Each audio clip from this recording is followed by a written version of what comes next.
book. Oppenheimer is based on a 721-page Pulitzer Prize-winning book about the Manhattan Project. And Barbie is on a plastic doll with big boobies. I'd like to address the big boobie in the room. You, Jokoy. You and I have something in common. Neither one of us knows who the other one is. If you bothered to take your head out of your own anatomically correct derriere for more than 5 minutes, you might have seen the irony behind your joke. The fact that you perfectly encapsulated the point of the Barbie movie. How women's accomplishments are always overlooked.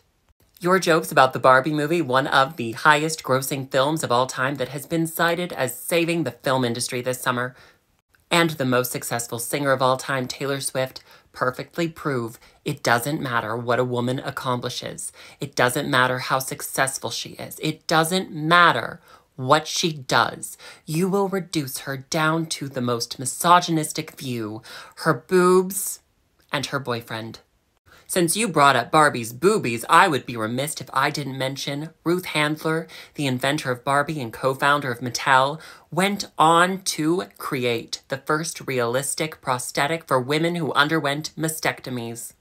While you were on stage, you blamed other people for your jokes not landing. You claimed that the jokes that they were laughing at, you wrote, and the jokes they weren't laughing at, you didn't write. How convenient.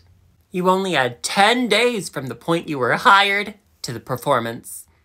But somehow, late-night talk shows managed to create hysterically funny monologues in under 12 hours. And if you're such a terribly good comedian, shouldn't you have been able to see that those jokes were nothing but misogynistic cheap shots that any 13-year-old boy should be ashamed and laughing at? Barbie is not just a plastic doll. Barbie is the best-selling toy of all time. As a matter of fact, Hasbro tried to capitalize on the success of Barbie with their own toy for boys, G.I. Joe.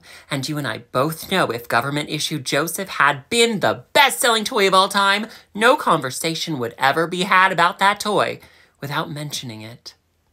And Jokoy, since men like you love to put so much emphasis on length, you should be very excited to learn Twilight New Dawn is 756 pages long. You're proof some men aren't Kenough.